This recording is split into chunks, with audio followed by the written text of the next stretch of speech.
ધોરણ 11 commerce Gujarati medium વિષય અર્થશાસ્ત્ર, જેમાં ચેપ્ટર ફર્સ્ટ વિષય પ્રવેશ, એની અંદર આજે આપણે આ પાઠનો નેક્સ્ટ પોઈન્ટ શીખીશું આર્થિક માહિતીની રજૂઆત.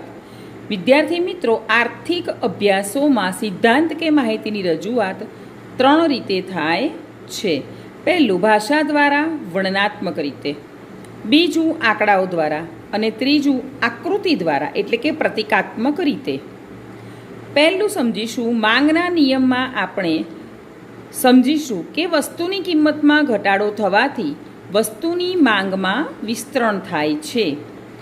આ થઈ ભાષા દ્વારા વર્ણનાત્મક રજૂઆત. આ જ વાતને આપણે આંકડામાં નીચે મુજબ રજૂ કરી શકાય. જુઓ, કિંમત રૂપિયામાં, માંગ એકમમાં.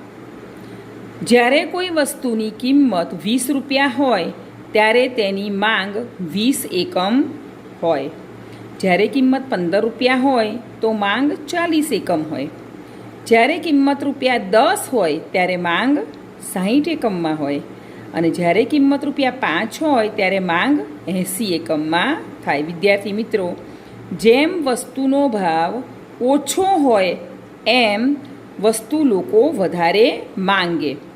આંકડામાં પણ એ જ બાબત સ્પષ્ટ થાય છે કે કિંમત ઘટતા માંગનું વિસ્તરણ થાય છે. વિદ્યાર્થી મિત્રો, આ કોષ્ટકને આપણે જુઓ આલેખમાં આ રીતે રજૂ કરી શકાય. આલેખ તો વિદ્યાર્થી મિત્રો તમે નાના ધોરણમાં પણ શીખ્યા જ છો, જેમાં આપણે પ્રમાણમાપ લઈએ છીએ. જુઓ, અહીંયા એક્સ અક્ષ પર જુદું પ્રમાણમાપ, વાય અક્ષ પર બધું લખવું પડે આપણે, બરાબર. એક્સ અક્ષ પર 2 સેમી બરાબર 20 એકમ છે, વાય અક્ષ પર 1 સેમી બરાબર 5 રૂપિયા છે. તમને ખબર જ છે કે અહીંયા રૂપિયા અને માંગ એમ 2 વસ્તુ દર્શાવી છે. વિદ્યાર્થી મિત્રો, ઉગમ બિંદુ લખવાનું ભૂલવાનું નહીં. હવે જુઓ, માંગ એકમમાં એક્સ ધરી ઉપર 20, 40, 60, 80, 100. વાય ધરી પર રૂપિયા 5, 10, 15, 20 અને 25 અહીંયા દર્શાયેલું જ છે, બરાબર. જેમ કે પહેલું આમાં હતું કે 20 રૂપિયા કિંમત હોય તો માંગ 20 એકમમાં, બરાબર છે. એ રીતે સેકન્ડ જુઓ, એને એ બિંદુ આપ્યું છે, બી બિંદુ. જ્યારે 15 રૂપિયા હોય ત્યારે માંગ 40 એકમ. જ્યારે એને બી બિંદુ આપ્યું. હવે સી બિંદુ જુઓ, 10 રૂપિયા હોય ત્યારે 60 એકમ અને છેલ્લું 5 રૂપિયા હોય ત્યારે 80 એકમ. જો વિદ્યાર્થી મિત્રો, આડી રેખા આવી રીતે દોરેલી છે. હવે આપણે તેને સમજીશું. આકૃતિમાં ઉદ્ગમ બિંદુથી જોતા ઉપરથી નીચે જતી રેખા એ જ બાબત દર્શાવે છે કે એક ચલ એટલે કે કિંમતમાં ઘટાડો થાય ત્યારે બીજા ચલ એટલે કે માંગનું વિસ્તરણ થાય છે. યાદ રહે કે આકૃતિ 2 ચલ વચ્ચેના કાર્યકારણના સંબંધને દર્શાવે છે. અર્થશાસ્ત્રની તમામ રજૂઆતો તાર્કિક હોય છે. એટલે જુઓ, શું કહેવાય એને, જો અને તો એના સ્વરૂપમાં તે રજૂ થાય છે અને ધારેલી પરિસ્થિતિમાં જ તે વધારે સાચી પડે છે. અને તાર્કિક રજૂઆતોને વધારે આધારભૂત રીતે રજૂ કરવા માટે આંકડાકીય માહિતીઓ ઉપયોગી છે. એના પછીનો મુદ્દો છે આંકડાકીય માહિતીનું મહત્ત્વ. વિદ્યાર્થી મિત્રો, આંકડાકીય માહિતીનું મહત્ત્વ જો પૂછાય તો સૌથી પહેલાં આપણે શું કરવાનું, એના મુદ્દા આપણે લખી દેવાના, બરાબર છે. આવી રીતે જુદા મુદ્દા પાડવાના, જેમાં પહેલું છે સિદ્ધાંતોની આધારભૂતતામાં વધારો. સેકન્ડ છે દશા અને દિશાના વલણો જાણવા. થર્ડ છે તુલનાત્મક અભ્યાસ. અને ફોર્થ છે સંક્ષિપ્તમાં રજૂઆત. પહેલાં આપણે આવી રીતે મુદ્દાઓ લખી નાખવાના, 4 મુદ્દા. ત્યારબાદ તેનું વિસ્તૃતીકરણ કરવાનું, એટલે કે આ દરેક મુદ્દાઓની ચર્ચા પોઈન્ટ વાઇઝ આપણે કરવાની. જેમાં જુઓ, સૌથી પહેલું સિદ્ધાંતોની આધારભૂતતામાં વધારો થાય છે. અર્થશાસ્ત્રમાં 2 આર્થિક ચલ વચ્ચેના કાર્યકારણના સંબંધને તપાસીને સિદ્ધાંતો રજૂ કરવામાં આવે છે. આ સિદ્ધાંતોને વ્યવહારમાં ચકાસવા માટે આધારભૂત રજૂઆત માટે આંકડાકીય માહિતી જરૂરી છે અને મહત્ત્વની છે. દાખલા તરીકે જુઓ, વરસાદ અને ખેત ઉત્પાદન વચ્ચેનો સંબંધ, કિંમત અને માંગ વચ્ચેનો સંબંધ, નફા અને ઉત્પાદન વચ્ચેનો આંકડાકીય સંબંધ આધાર સાથે જો રજૂ થાય તો વધારે વિશ્વસનીય બને છે અને સિદ્ધાંત વ્યવહારમાં પણ સાચું જ છે કે કેમ તે તપાસી શકાય છે. સેકન્ડ છે, જુઓ, દશા અને દિશાના વલણો જાણવા માટે સમગ્ર અર્થતંત્ર કે તેના કોઈ એક ક્ષેત્રના વલણો કયા પ્રકારના છે, કઈ દિશામાં છે, તે આંકડાઓ દ્વારા આપણે જાણી શકીએ છીએ. જુઓ, દાખલા તરીકે રાષ્ટ્રીય આવકમાં ખેતીના હિસ્સાનું પ્રમાણ ઘટતું જાય છે, ભારતની આયાતોમાં વધારો થઈ રહ્યો છે, અર્થતંત્રમાં નાણાં પુરવઠો વધી રહ્યો છે. તે વલણો આપણે કઈ રીતે જાણી શકીએ છીએ વિદ્યાર્થી મિત્રો? તો આંકડાઓ દ્વારા. બરાબર છે. આંકડા દશા અને દિશા બંને દર્શાવે છે.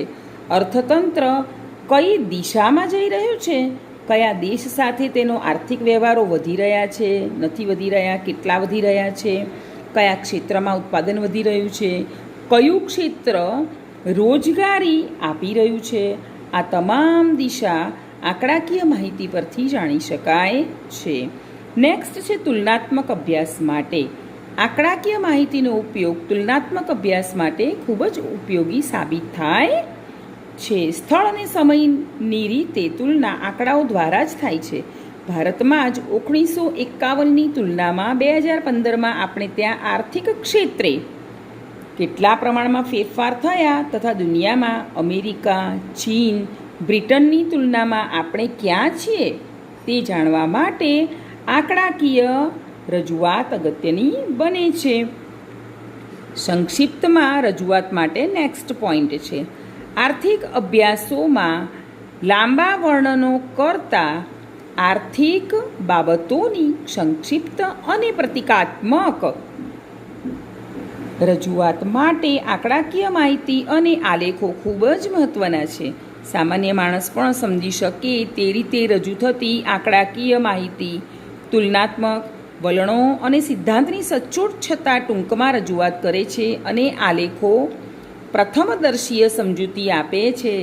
જો વિદ્યાર્થી મિત્રો આલેખ ઉપર ખાલી આલેખ દોરેલો હોય તો આલેખ ઉપરથી આપણે વર્ષ, પછી એમાં કેટલો વધારો ઘટાડો થયો તે બધું જ એક્સ ધરી, વાય ધરી અને જે આલેખ દોર્યો હોય એના દ્વારા આપણે સ્પષ્ટ રીતે સમજી શકીએ છીએ.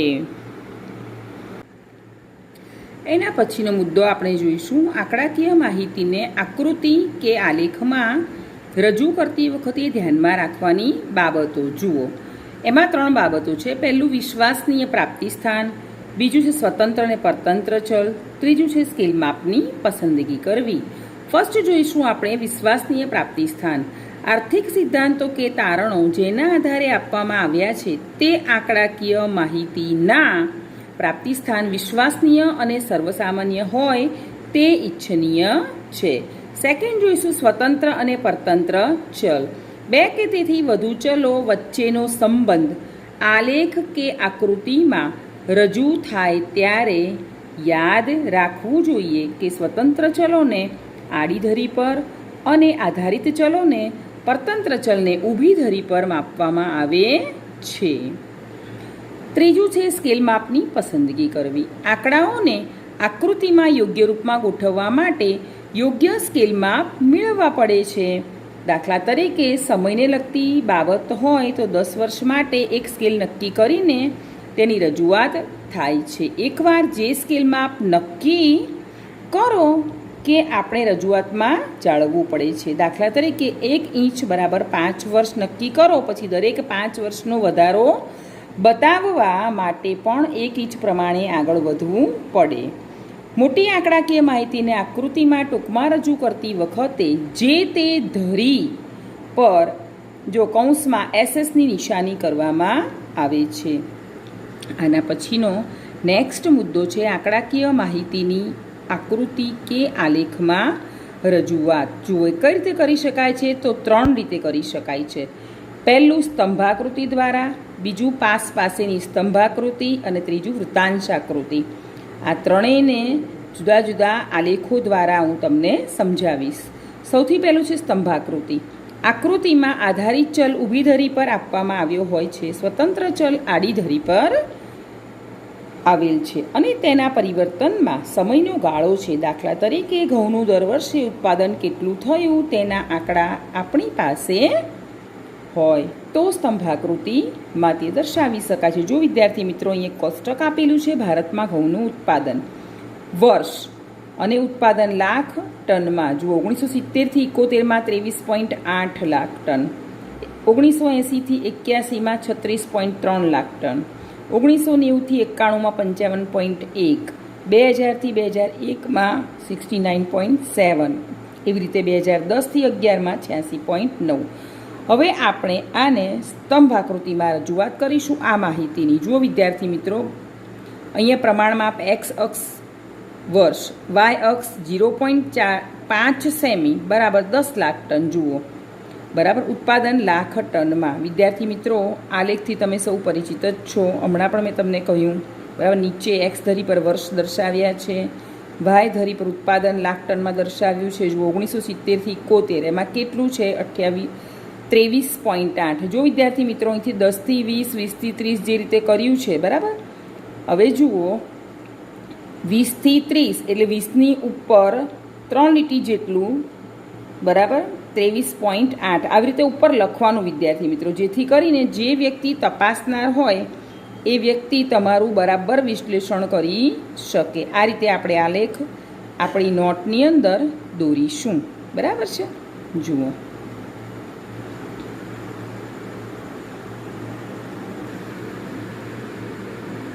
નેક્સ્ટ છે પાસ પાસેની સ્તંભાકૃતિ.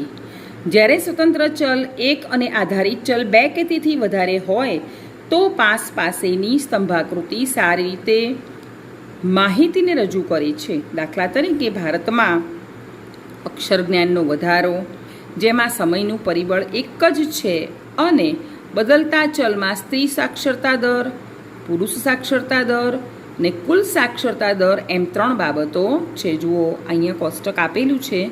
ગુજરાતમાં અક્ષર જ્ઞાનનું પ્રમાણ ટકાની અંદર વર્ષ 1951થી લઈને 2011 સુધી છે બરાબર. પુરુષની ટકાવારી અલગ આપેલી છે, સ્ત્રીની અલગ આપેલી છે, કુલ પણ અલગ આપેલી છે. નીચે સ્ત્રોત ગુજરાતનો આર્થિક સામાજિક સર્વે 2011-12માંથી આ લેવામાં આવ્યું છે. હવે જુઓ એને નીચે આલેખ એનો કઈ રીતે દોરાશે. જુઓ વિદ્યાર્થી મિત્રો, 3 માહિતીઓ એક સાથે આપેલી છે, ત્યારે આપણે જે સ્તંભ દોરીશું તેમાં આકૃતિઓ પણ અલગ અલગ, એટલે અંદરની જે ડિઝાઇન છે એ આપણે અલગ અલગ કરીશું. જો આની અંદર લખેલું છે પુરુષ હોય તો કઈ રીતે, સ્ત્રી હોય તો કઈ રીતેનું છે, અને કુલ હોય તો એને કઈ રીતે દોરેલી છે, આવી રીતે. નીચે જુઓ એક્સ ધરી ઉપર બધા વર્ષ બતાવેલા છે, વાય ધરી ઉપર સાક્ષરતા સ્ત્રી પુરુષ અને કુલ ટકામાં, જેમ તમને કીધું એવી રીતે અલગ અલગ ડિઝાઇનથી કરેલું છે. એમ તમારે પણ કરવાનું છે. જેમ કે આમાં સ્પષ્ટ દર્શાવે છે કઈ આકૃતિ કોના માટે છે, તમારે ખાસ લખવું જ પડે. નાની તમારે આવી રીતે પ્રતિકૃતિ કરવી પડે કે જેથી કરીને જે વ્યક્તિ તપાસનાર હોય, જેને તમારે બતાવવાનું હોય, તે વ્યક્તિ સંપૂર્ણ રીતે તમારો આલેખ સારી રીતે સમજી શકે.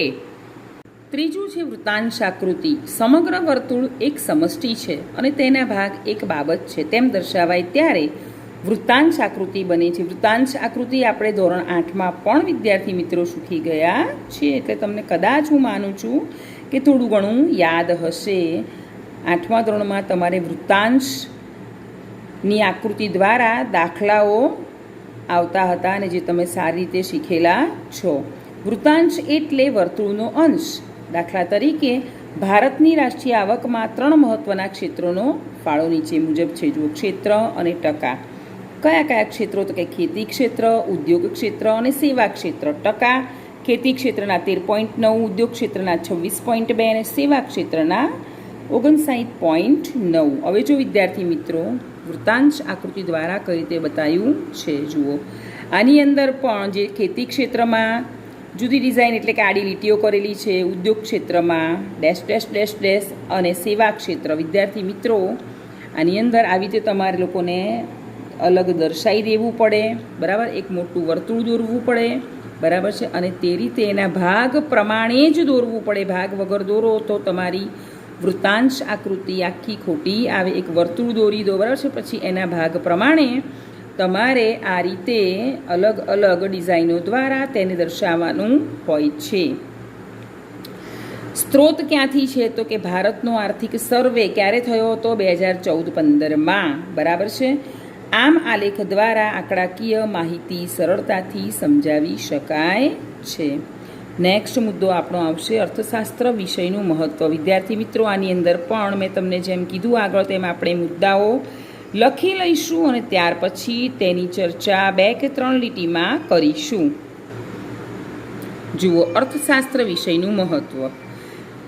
એના 2 રીતે મહત્ત્વ છે. જો એક તો વ્યવહારિક મહત્ત્વ અને બીજું છે આર્થિક મહત્ત્વ, બરાબર.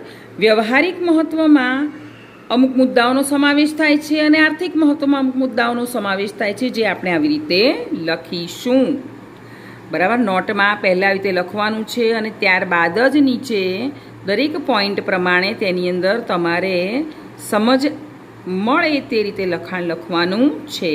વ્યવહારિક મહત્ત્વમાં પહેલો મુદ્દો છે આંતરરાષ્ટ્રીય ઘટનાઓ, બીજો મુદ્દો છે ઐતિહાસિક ઘટનાઓ. આર્થિક મહત્ત્વની અંદર પહેલો મુદ્દો છે રોજબરોજના વ્યક્તિગત નિર્ણયો માટે, બીજો મુદ્દો છે સરકારની નીતિઓને સમજવા માટે, ત્રીજો મુદ્દો છે વ્યવસાયિક મહત્ત્વ. સૌથી પહેલાં આપણે સમજીશું વ્યવહારિક મહત્ત્વમાં પહેલો મુદ્દો આંતરરાષ્ટ્રીય ઘટનાઓ. આજના સમયમાં આર્થિક બાબતો જ આંતરરાષ્ટ્રીય બાબતોને અસર કરે છે. શા માટે અમેરિકા સુપર પાવર છે? ક્રૂડ તેલના ભાવો કેમ વધઘટ થાય છે? રશિયા અને અમેરિકા, ચીન અને ભારતમાં કઈ આર્થિક સમાનતા અને કયા તફાવતો છે? તેમજ કયો દેશ મૂડીવાદી કહેવાય, કયો દેશ સામ્યવાદી કહેવાય, તે જાણકારી હોય તો જ આપણે કયા દેશ સાથે સરળતાથી વ્યવહાર કરી શકીએ તે સમજી શકાય છે. નેક્સ્ટ પોઈન્ટ છે ઐતિહાસિક ઘટનાઓ. તેજાના અને ગરમ મસાલાના ભાવ વધ્યા તે માટે ઇંગ્લેન્ડના વેપારીઓએ ઈસ્ટ ઇન્ડિયા કંપની સ્થાપી અને ભારતમાં આવ્યા. ભારતમાં આવીને તેમણે વેપાર શરૂ કર્યો, ત્યારબાદ અહીં શાસન કર્યું. રોજગારી અને ઉદ્યોગ ધંધામાં પડતી તથા ઊંચા કરવેરાના ભારણથી ભારતીય પ્રજાએ અંગ્રેજોના શાસનનો વિરોધ કર્યો. દુનિયામાં અને દેશની અંદર ભાવ વધારો, ઊંચા કરવેરા અને અછત જેવા આર્થિક પરિબળો મોટી રાજકીય ઉથલપાથલ સર્જે છે. અર્થશાસ્ત્રના અભ્યાસથી જ આ ઐતિહાસિક રાજકીય ઘટનાક્રમ આપણે સમજી શકીએ છીએ. હવે આર્થિક મહત્ત્વમાં જોઈશું પહેલો મુદ્દો રોજબરોજના વ્યક્તિગત નિર્ણયો માટે. અભિનેતા, ડૉક્ટર, વકીલ, ગાયક, શિક્ષક આ દરેક વ્યક્તિઓ પણ આર્થિક રોકાણો કરતા હોય જ છે. સીધી રીતે આર્થિક પ્રવૃત્તિમાં ન જોડાયેલા લોકો પણ બચત અને મૂડીરોકાણ, ખર્ચ અને આવકની પ્રવૃત્તિ સાથે જોડાયેલા જ હોય છે. ગૃહિણીથી માંડીને સરકાર સુધીના લોકોને પોતપોતાના આર્થિક નિર્ણયોમાં અર્થશાસ્ત્રનો અભ્યાસ ખૂબ જ મદદરૂપ થાય છે. સેકન્ડ પોઈન્ટ છે સરકારની નીતિઓને સમજવા માટે.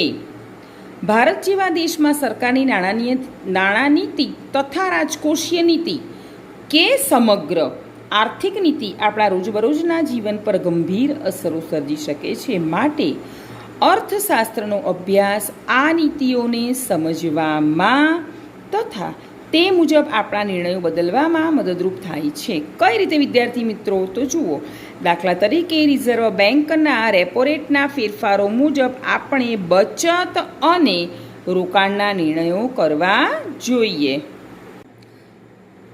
નંબર 3 આપણે જોઈશું વ્યવસાયિક મહત્ત્વ. આવક અને ખર્ચ, માંગ અને પુરવઠો આ બાબતો તમામ વ્યવસાયો સાથે જોડાયેલી છે. અર્થશાસ્ત્રનો અભ્યાસ દરેક વ્યવસાયની આર્થિક ગણતરીઓમાં મદદરૂપ થાય છે. વસ્તુ કે સેવાના કિંમત નિર્ધારણ, સાધનો તથા કાચા માલના ખરીદ વેચાણ, શ્રમિકો કે કર્મચારીઓના વેતન આ બધું નક્કી કરવા જેવી તમામ બાબતોના નિર્ણયોમાં અર્થશાસ્ત્રનો અભ્યાસ મદદરૂપ થાય છે. દાખલા તરીકે તીવ્ર સ્પર્ધા એટલે હરીફાઈ, તીવ્ર સ્પર્ધાવાળા બજારમાં કિંમત ઘટાડવાથી ગ્રાહકોને આકર્ષી શકાય છે.